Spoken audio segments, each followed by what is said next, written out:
My daughter-in-law looked me dead in the eye at my own son's graduation party, the party I paid for, in the backyard of the house I built with my own hands, and told me I was embarrassing the family. I didn't say a word. I just set down my glass of sweet tea, folded my napkin on the table, and walked inside. But I didn't leave empty-handed. Let me back up, because none of this makes sense without understanding who I am and how I raised my son. My name is Warren. I'm 63 years old. I spent 31 years working as a civil engineer for the city of Charlotte, North Carolina. I didn't come from money. My father worked the line at a textile plant in Kannapolis until the mill shut down in 1987, and after that he drove a school bus until his knees gave out. My mother cleaned houses 3 days a week and never once complained about it. What they gave me wasn't money.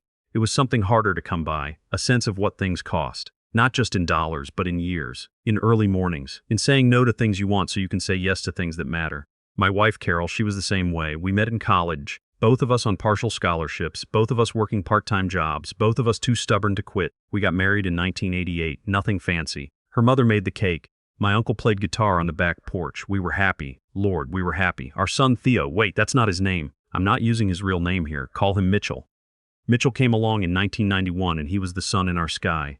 You know how some parents say that and it sounds like a cliche?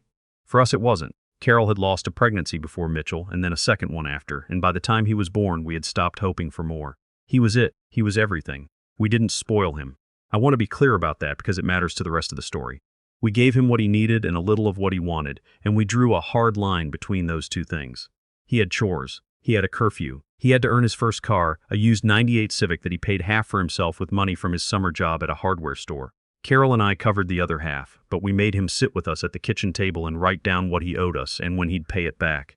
He was 18, he grumbled. He paid every cent. He was a good kid. I need you to hold on to that, because somewhere between that kid and the man standing in my backyard last June, something got lost. And I've spent a long time trying to figure out what it was and when it happened. Mitchell went to NC State for engineering, followed in my footsteps, which I'll admit made me prouder than I had any right to be. He graduated in 2013, got a decent job with a construction management firm in Raleigh. He was doing fine, not spectacular, but fine. He had his own apartment. He was handling his own bills. I slept well at night. Then he met her. Her name was, I'll call her Roxanne, because she had that kind of energy. That kind of look at me, the world revolves around me energy that some people wear like a perfume you can smell from across the room. She was pretty, I'll grant her that. Sharp dresser, quick with a compliment when she needed something, even quicker with a cutting remark when she didn't. She came from a family in Greensboro that had money, or had had money at some point, which is a different thing entirely, and a difference they seemed unable to acknowledge. The first time I met her, she shook my hand and looked around my living room in a way that made me feel like she was appraising it, not admiring it. Appraising it, like she was calculating what it might be worth and deciding whether it cleared some threshold she had in her head. Carol liked her at first. Carol liked almost everybody at first, which was one of the best things about her. She would always say, "Warren, you read people too fast." Maybe, but I've also been right more times than I've been wrong. Carol passed in the winter of 2019. Pancreatic cancer, 14 weeks from diagnosis to the end. I don't talk about those 14 weeks much. I've talked about them enough in the dark, alone, and that's where they'll stay. What I'll say is that when she went, she took a particular kind of light out of the world that I have not found again and do not expect to. Mitchell was good during that time. He came home every weekend those last 2 months. He sat with his mother. He held her hand. He cried in a way that I think surprised him. Big, ugly, honest crying that he didn't try to hide. I was grateful for that. I was grateful he didn't try to be stoic. Carol would have hated that. After the funeral, Mitchell's went back to Raleigh. Life does that. It pulls people back, I understood. What I didn't understand, what I didn't see coming, was the slow drift that followed. It started with small things. Missed calls that took 2 or 3 days to return. Holidays where he'd stop by for 2 hours on the way to her parents' place in Greensboro. Christmas 2020, I got a gift card to Amazon and a text that said, "Sorry, Dad, shipping delays this year." I put the gift card in a drawer. I never used it. I don't think Roxanne hated me. That would have been too simple. I think she was indifferent to me in a way that was somehow worse. I was an inconvenience, an obligation on the calendar, a relationship Mitchell had before her that she had not signed off on and saw no particular reason to invest in. By the time Mitchell's graduate school acceptance came through in early 2022, he'd been accepted into a master's program in construction management at Georgia Tech. I was genuinely glad for him. Proud. And when he called to tell me, I heard something in his voice I hadn't heard in a while. That old excitement. That brightness. Then he said, "Dad, I don't know how we're going to make this work financially." I told him to come home for the weekend and we'd sit down and talk about it. He came. She did not. We sat at my kitchen table, the same table where 20-something years earlier, He'd written out what he owed me for that Civic, and we went through the numbers. Tuition at Georgia Tech, living expenses in Atlanta. Roxanne would be job hunting. Her income was uncertain. Mitchell had savings, but not enough. He'd looked at loans. The interest rates were ugly. I had money. Carol and I had lived carefully for 30 years, and I had a retirement account that was healthy and a savings account that was comfortable and a house I owned outright. I was not rich by the standards of people who throw that word around casually, but I was secure. I made him a proposal, not a gift. I would cover his tuition, roughly $34,000 over 2 years. I would treat it as an interest-free loan, documented, with a repayment schedule we'd agree on together. Starting 1 year after he graduated, I had one condition: that we talk on the phone every Sunday. Not a long call, just 30 minutes, staying connected. He looked at me across the table and his eyes got a little bright. He said, "Dad, you don't have to do this." I said, "I know I don't have to. I want to. But I need you to take it seriously, not as a handout." He nodded. He understood. He was his mother's son in that moment. We signed a simple written agreement. I know that sounds cold. It wasn't. It was the most loving thing I knew how to do, to treat him like a man, not a child. To say, "I trust you enough to hold you accountable." The next 2 years weren't perfect. The Sunday calls were irregular. Sometimes he'd forget, sometimes he'd be brief. Sometimes Roxanne would be in the background and I could hear the tension in his voice, that slight tightening that told me he was managing 2 conversations at once. But he was working hard. His professors respected him. He was doing well. And then he finished. He graduated from Georgia Tech in May of 2024. Master's degree. I was there in the stands, alone, wearing the blue tie Carol had given me for our 25th anniversary. I cried a little, quietly, and I was not embarrassed about it. The graduation party was my idea. I offered to throw him a proper celebration, not a restaurant dinner, not a gift card, a real party, at my house in Charlotte, with family and old friends. Mitchell seemed genuinely moved by the offer. He said yes. He said it would mean a lot. I spent 6 weeks getting ready. I had the backyard professionally landscaped. I rented tables and linens. I hired a caterer, a woman who ran a small barbecue operation out of Concord that Carol had always loved. I ordered a custom cake. I put together a slideshow of photos, Mitchell's whole life, from the hospital blanket to the graduation gown, set to a song Carol used to hum around the house. I sent out invitations to 43 people. I was happy doing all of it. Genuinely happy, in a way I hadn't been in a while. It felt purposeful. It felt like something Carol would have done, and doing it in her place made me feel close to her. 3 days before the party, Mitchell called me. He said Roxanne wanted to bring her cousin to help manage the event. I said, "Manage what? I've already hired a caterer." He said she just wanted someone there to help coordinate things. I said, "Mitchell, I've coordinated things just fine. I threw your mother's 50th birthday party for 60 people. I'm okay." There was a pause. He said, "I know, Dad. Just let her have this." I let it go. That was my first mistake, and I knew it when I made it, but I let it go because I wanted the day to be smooth. The cousin arrived 2 hours before guests. Her name doesn't matter. She walked into my house and immediately started rearranging things, moved the centerpieces, told the caterer where to set up, contradicting what the caterer and I had already agreed on, and at one point picked up the framed photo of Carol I'd placed on the memory table and set it face down to make room for a flower arrangement. I picked it back up. I didn't say anything. The party started. Guests arrived. Mitchell was beaming.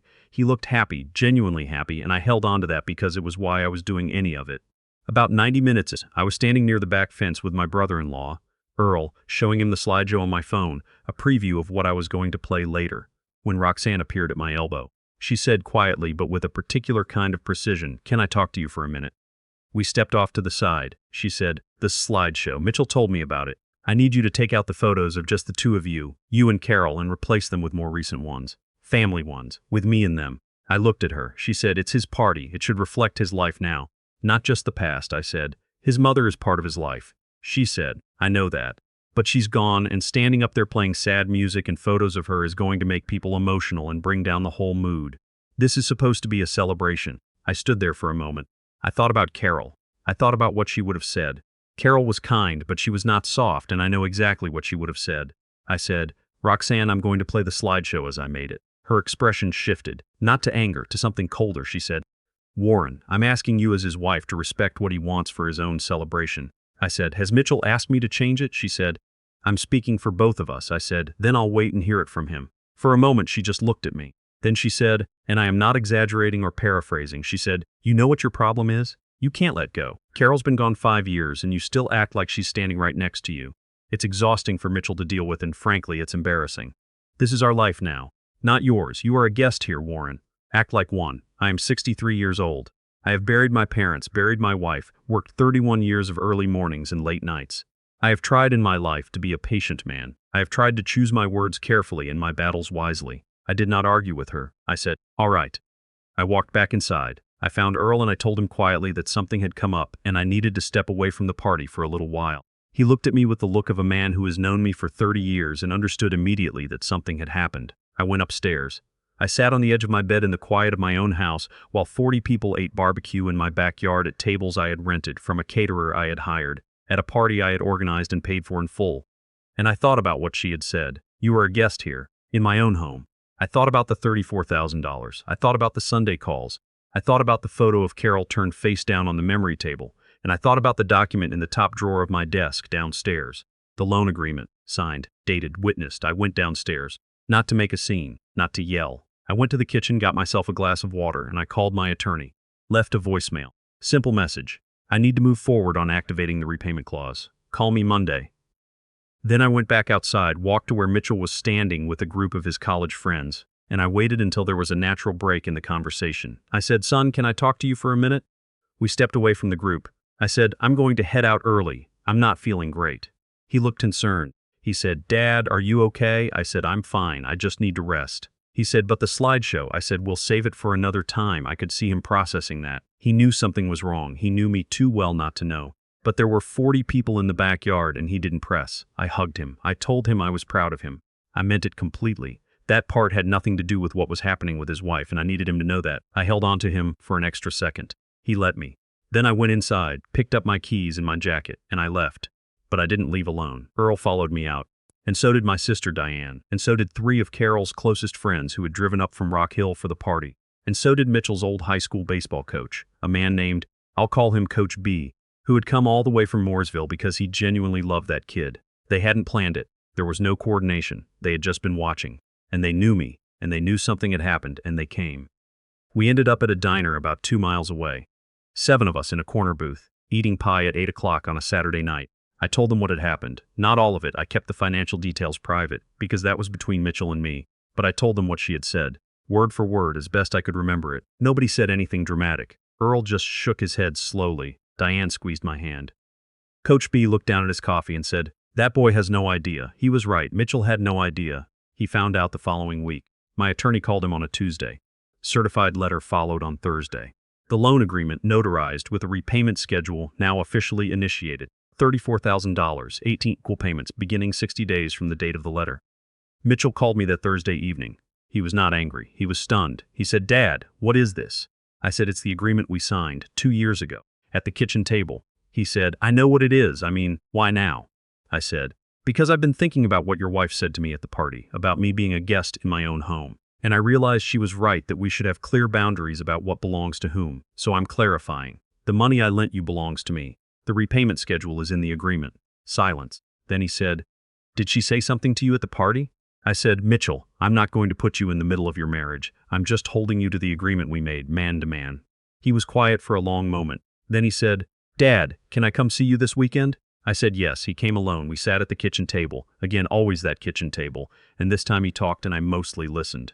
He told me things I had suspected but hadn't known. About the pressure he'd been under. About the way Roxanne's family had been involved in every decision they made. About the version of events she had given him from the party, which, it turned out, did not include what she had said to me.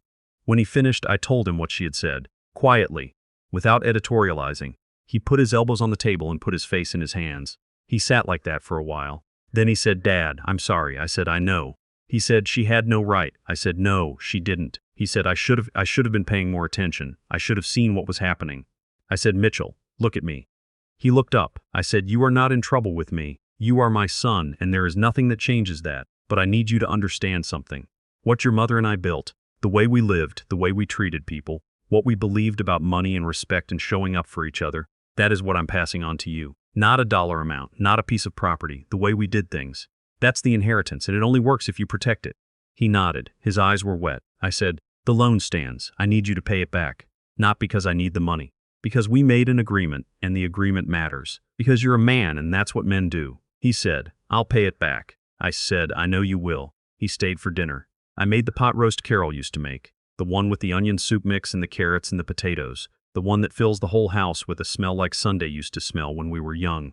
We didn't talk much while we ate. We didn't need to. After dinner, before he left, he stood in the doorway for a moment and said, "The slideshow, Dad, would you play it for me sometime? Just the two of us?" I said, "Whenever you're ready." He nodded. He drove home. I don't know what happened between him and Roxanne after that. I don't ask, and he doesn't volunteer it. What I know is that the Sunday calls are more regular now. Not perfect, but better. He called me last Sunday to tell me he'd gotten a promotion at the firm in Atlanta. First thing he said when I picked up was, "I wanted you to know before anyone else." I sat in Carol's old reading chair by the window and I listened to my son's voice, and I thought about my father driving that school bus on bad knees and my mother on her hands and knees in other people's kitchens, and Carol humming in the hallway and all the invisible architecture of love and sacrifice that holds a family up, all the weight that gets carried in silence so a child can walk a little lighter, reach a little higher, become a little more than where they started. We don't always see it. We're not supposed to. That's the point. But sometimes, if you're lucky, if you raised them right, and held the line at the right moments and didn't let go of what mattered, sometimes they come back around. Sometimes they find their way back to the table where it all started, and they sit down and they're finally ready to understand what you were trying to teach them all along. Mitchell has a long way to go. So do I. But we're still at the table, and that's enough for now.